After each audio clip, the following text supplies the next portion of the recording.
Today we are discussing very important topic, that is acute coronary syndrome. It is a term used for any condition brought on by sudden, reduced blood flow to the heart. Acute coronary syndrome symptoms may include the type of chest pressure that you feel during a heart attack, or pressure in your chest while you're at rest or doing light physical activity. Unstable angina. The first sign of acute coronary syndrome can be sudden stopping of your heart, cardiac arrest.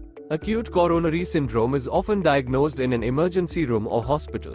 It is treatable if diagnosed quickly. Acute coronary syndrome treatments vary, depending on your signs, symptoms and overall health condition. Acute coronary syndrome symptoms are the same as those of a heart attack, and if acute coronary syndrome isn't treated quickly, a heart attack will occur. It's important to take acute coronary syndrome symptoms very seriously, as this is a life-threatening condition.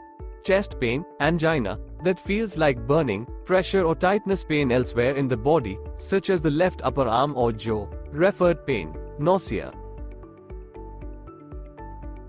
vomiting, shortness of breath, dyspnea, sudden, heavy sweating, diaphoresis. Some additional heart attack symptoms include abdominal pain, pain similar to heartburn, clammy skin, lightheadedness, dizziness or fainting, unusual or unexplained fatigue, feeling restless or apprehensive.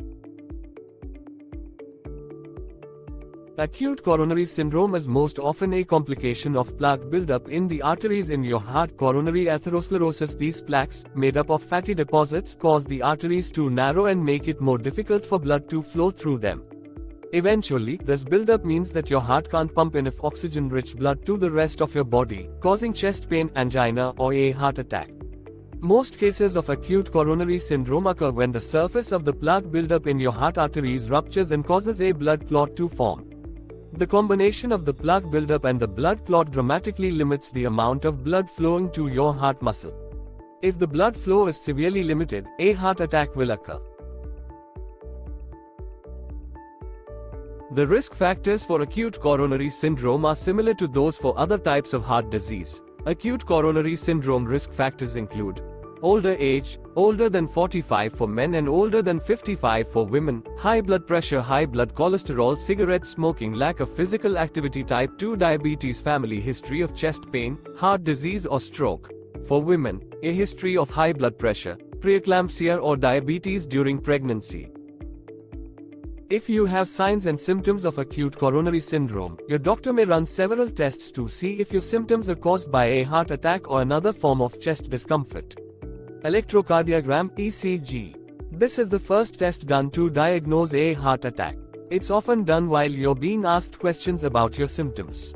Blood tests. Certain heart enzymes slowly leak into your blood if your heart has been damaged by a heart attack.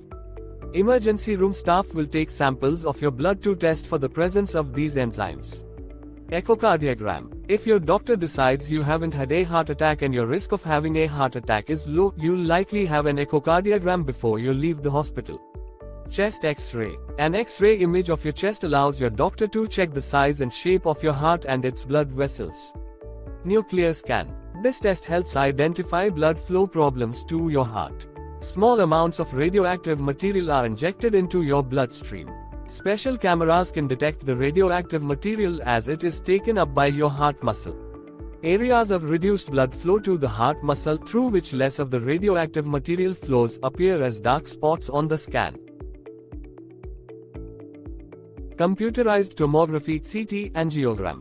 A CT angiogram allows your doctor to check your arteries to see if they're narrowed or blocked. This test is usually only done if your blood tests and electrocardiogram don't reveal the cause of your symptoms. Coronary angiogram (cardiac catheterization). This test can show if your coronary arteries are narrowed or blocked. A liquid dye is injected into the arteries of your heart through a long, thin tube catheter that's fed through an artery, usually in your leg, to the arteries in your heart. As the dye fills your arteries, the arteries become visible on X-ray, revealing areas of blockage. Exercise stress test. In the days or weeks following your heart symptoms, you may also undergo a stress test.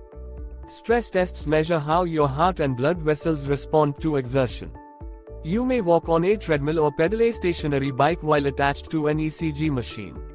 Or you may receive a drug intravenously that stimulates your heart in a manner that's similar to the way your heart would be stimulated during exercise. Stress tests help doctors decide the best long-term treatment for you.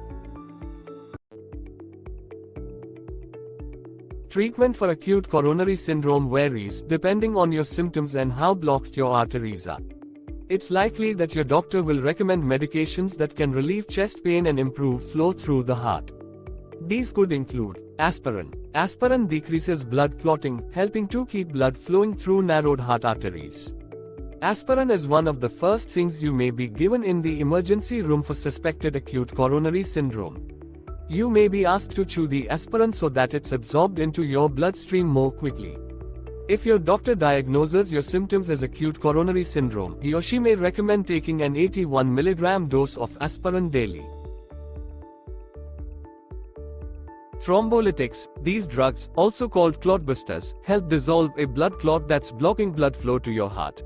If you're having a heart attack, the earlier you receive a thrombolytic drug after a heart attack, the greater the chance you will survive and lessen the damage to your heart. However, if you are close to a hospital with a cardiac catheterization laboratory, you'll usually be treated with emergency angioplasty and stenting instead of thrombolytics. Nitroglycerin. This medication for treating chest pain and angina temporarily widens narrowed blood vessels, improving blood flow to and from your heart.